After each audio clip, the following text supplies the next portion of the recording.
नमस्कार।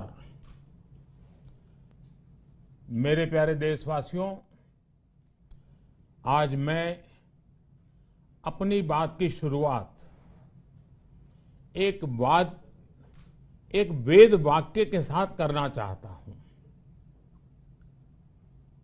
कृतं में दक्षिणे हस्ते जयो में सव्य आहितः। इस बात को भारत के संदर्भ में देखें तो बहुत सीधा साधा अर्थ यही है, हमारे देश ने एक तरफ कर्तव्य का पालन किया तो दूसरी तरफ उसे बड़ी सफलता भी मिली। कल 21 अक्टूबर को भारत ने 1 बिलियन 100 करोड़ वैक्सीन डोज का कठिन लेकिन असाधारण लक्ष्य प्राप्त किया है।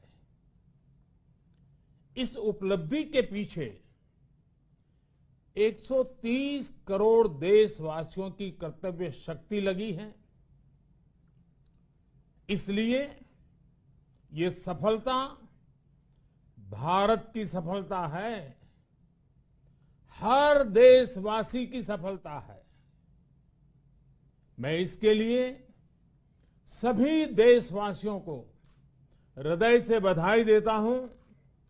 साथियों, 100 करोड़ वैक्सीन डोज ये केवल एक आंकड़ा नहीं है, ये देश के सामर्थ्य का प्रतिबिंब है, इतिहास के नए अध्याय की रचना है। ये उस नए भारत की तस्वीर है जो कठिन लक्ष्य निर्धारित कर उन्हें हासिल करना जानता है। ये उस नए भारत की तस्वीर है जो अपने संकल्पों की सिद्धि के लिए परिश्रम की पराकाष्ठा करता है। साथियों, आज कई लोग भारत के वैक्सीनेशन प्रोग्राम की तुलना दुनिया के दूसरे देशों से कर रहे हैं। भारत ने जिस तेजी से 100 करोड़ का 1 बिलियन का आंकड़ा पार किया है, उसकी सराहना भी हो रही है। लेकिन इस विश्लेषण में एक बात अक्सर छूट जाती है कि हमने ये शुरुआत कहां से की है। दुनिया के दूसरे बड़े देशों के लिए वैक्सीन पर रिसर्च करना, वैक्सीन खोजना, इसमें दशकों से उनकी महारत है, एक्सपर्टाइज थी। भारत अधिकतर इन देशों की बनाई वैक्सीनेशन पर ही निर्भर रहता था, हम बाहर से मंगवाते थे। इसी वजह से जब 100 साल की सबसे बड़ी महामारी आई तो भारत पर सवाल उठने लगे, क्या भारत इस वैश्विक महामारी से लड़ पाएगा? भारत दूसरे देशों से इतनी वैक्सीन खरीदने का पैसा कहां से लाएगा? भारत को वैक्सीन कब मिलेगी? भारत के लोगों को वैक्सीन मिलेगी भी या नहीं? क्या भारत इतने लोगों को टीका लगा पाएगा कि महामारी को फैलने से रोक सके? भांति भांति के सवाल थे। लेकिन आज ये 100 करोड़ वैक्सीन डोज हर सवाल का जवाब दे रहा है।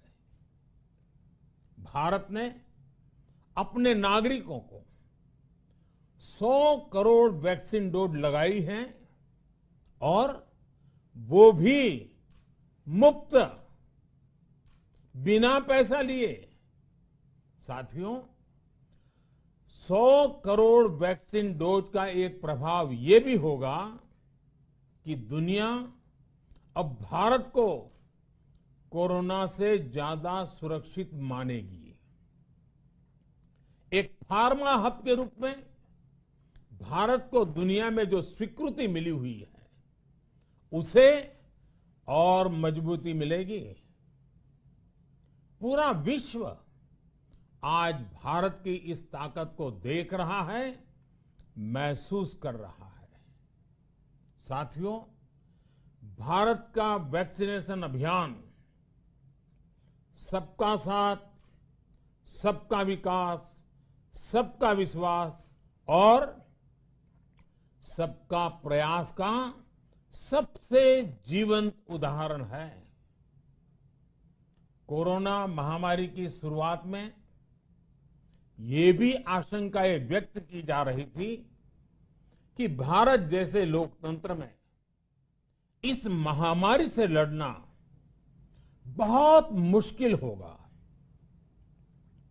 भारत के लिए, भारत के लोगों के लिए ये भी कहा जा रहा था कि इतना संयम, इतना अनुशासन यहां कैसे चलेगा।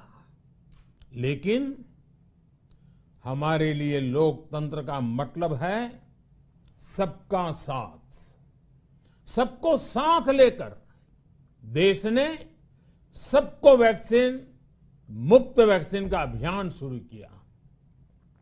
गरीब, अमीर, गांव, शहर, दूर सुदूर, देश का एक ही मंत्र रहा कि अगर बीमारी भेदभाव नहीं करती तो वैक्सीन में भी भेदभाव नहीं हो सकता। इसलिए यह सुनिश्चित किया गया कि वैक्सीनेशन अभियान पर वीआईपी कल्चर हावी न हो। कोई कितने ही बड़े पद पर क्यों न रहा हो, कितना ही धनी क्यों न रहा हो, उसे वैक्सीन सामान्य नागरिकों की तरह ही मिलेगी। साथियों, हमारे देश के लिए ये भी कहा जा रहा था कि यहां ज्यादातर लोग टीका लगवाने के लिए आएंगे ही नहीं। दुनिया के कई बड़े विकसित देशों में आज भी वैक्सीन हेजिटेंसी एक बड़ी चुनौती बन गई है। लेकिन भारत के लोगों ने 100 करोड़ वैक्सीन डोज लेकर ऐसे लोगों को निरुत्तर कर दिया है। साथियों, किसी अभियान में जब सबका प्रयास जुड़ जाता है तो परिणाम अद्भुत ही होते हैं। हमने महामारी के खिलाफ देश की लड़ाई में जन भागीदारी को अपनी पहली ताकत बनाया। फर्स्ट लाइन ऑफ डिफेंस बनाया। देश ने अपनी एकजुटता को ऊर्जा देने के लिए ताली, थाली बजाई, दिए जलाए। तब कुछ लोगों ने कहा था कि क्या इससे बीमारी भाग जाएगी? लेकिन हम सभी को उसमें देश की एकता दिखी, सामूहिक शक्ति का जागरण दिखा। इसी ताकत ने कोविड वैक्सीनेशन में आज देश को इतने कम समय में 100 करोड़ तक पहुंचाया है। कितनी ही बार हमारे देश ने एक दिन में 1 करोड़ टीकाकरण का आंकड़ा पार किया है। ये बहुत बड़ा सामर्थ्य है, प्रबंध कौशल है, टेक्नोलॉजी का बेहतरीन इस्तेमाल है, जो आज बड़े बड़े देशों के पास भी नहीं है। साथियों, भारत का पूरा वैक्सीनेशन प्रोग्राम विज्ञान की कोख में जन्मा है, वैज्ञानिक आधारों पर पनपा है और वैज्ञानिक तरीकों से चारों दिशाओं में पहुंचा है। हम सभी के लिए गर्व करने की बात है कि भारत का पूरा vaccination program science born, science driven और साइंस बेस्ड रहा है। वैक्सीन बनने से पहले और वैक्सीन लगने तक इस पूरे अभियान में हर जगह साइंस और साइंटिफिक अप्रोच शामिल रही है। हमारे सामने चुनौती मैन्युफैक्चरिंग को लेकर भी थी, प्रोडक्शन को स्केल अप करने की भी थी। इतना बड़ा देश, इतनी बड़ी आबादी, उसके बाद अलग अलग राज्यों में, दूर दराज इलाकों में समय से वैक्सीन पहुंचाना, ये भी किसी भागीरथ कार्य से कम नहीं था। लेकिन वैज्ञानिक तौर तरीकों और नए नए इनोवेशन से देश ने इस चुनौतियों के समाधान तलाशे असाधारण स्पीड से संसाधनों को बढ़ाया गया। किस राज्य को कितनी वैक्सीन कब मिलनी चाहिए, किस इलाके में कितनी वैक्सीन पहुंचनी चाहिए, इसके लिए भी वैज्ञानिक फॉर्मूले के तहत काम हुआ। हमारे देश ने कोविन प्लेटफॉर्म की जो व्यवस्था बनाई है, वो भी विश्व में आकर्षण का केंद्र है।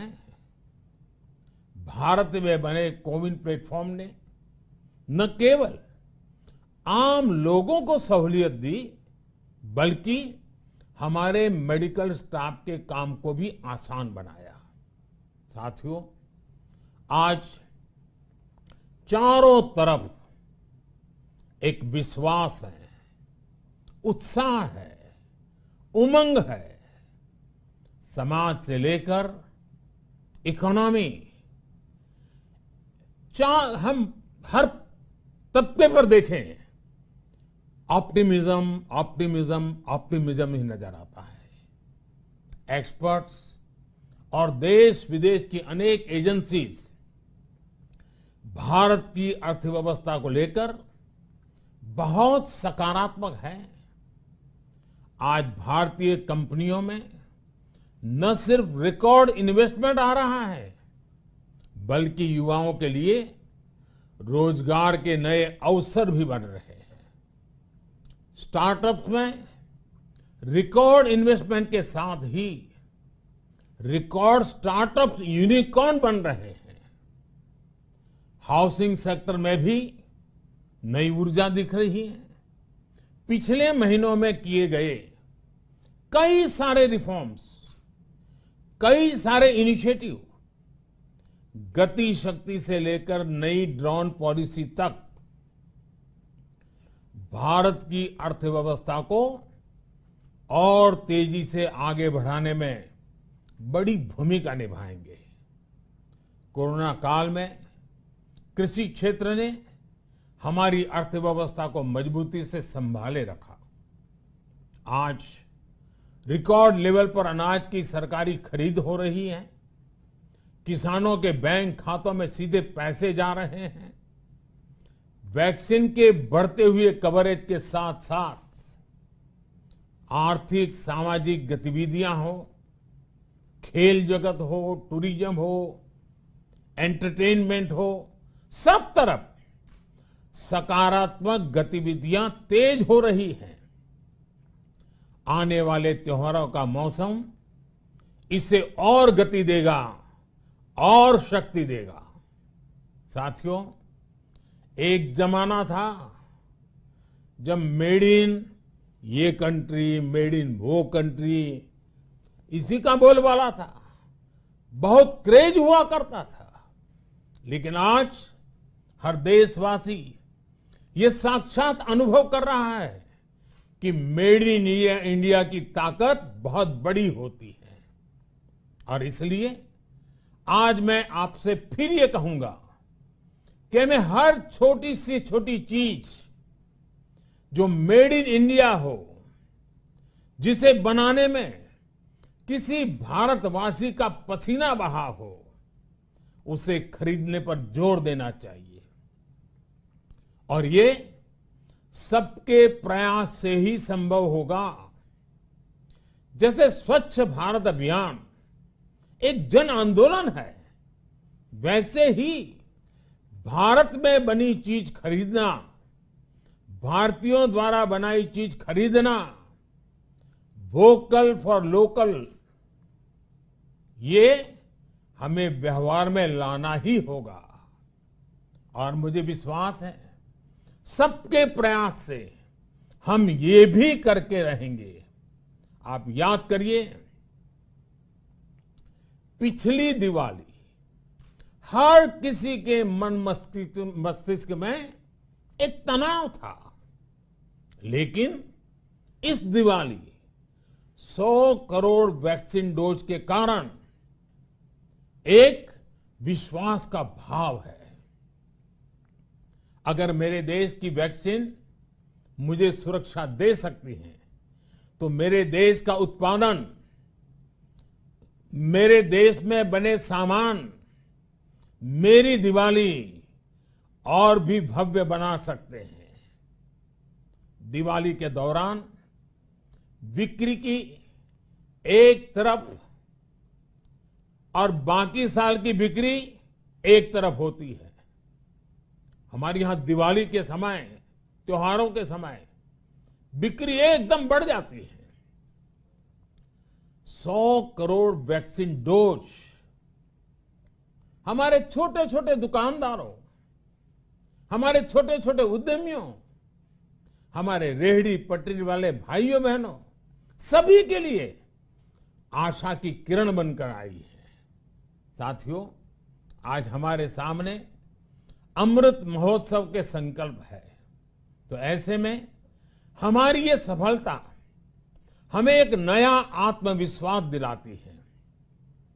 हम आज कह सकते हैं कि देश बड़े लक्ष्य तय करना और उसे हासिल करना बखूबी जानता है, लेकिन इसके लिए हमें सतत सावधान रहने की जरूरत है।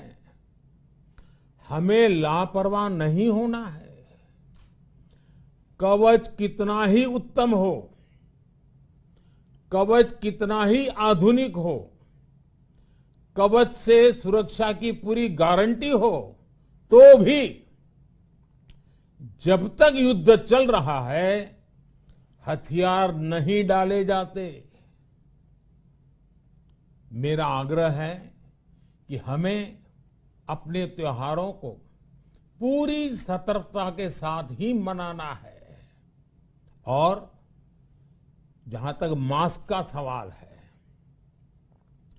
कभी कभी जरा, लेकिन अब तो डिजाइन की दुनिया भी मास्क में प्रवेश चुकी है। मेरा इतना ही कहना है, जैसे हमें जूते पहन करके ही बाहर जाने की आदत लग गई है ना, बस वैसे ही मास्क को भी एक सहज स्वभाव बनाना ही होगा। जिनको अभी तक वैक्सीन नहीं लगी है, वो इसे सर्वोच्च प्राथमिकता दें। जिन्हें वैक्सीन लग गई है, वो दूसरों को प्रेरित करें। मुझे पूरा भरोसा है कि हम सब मिलकर प्रयास करेंगे तो कोरोना को और जल्द हरा पाएंगे। आप सभी को आने वाले त्योहारों की एक बार फिर बहुत बहुत शुभकामनाएं। बहुत बहुत धन्यवाद।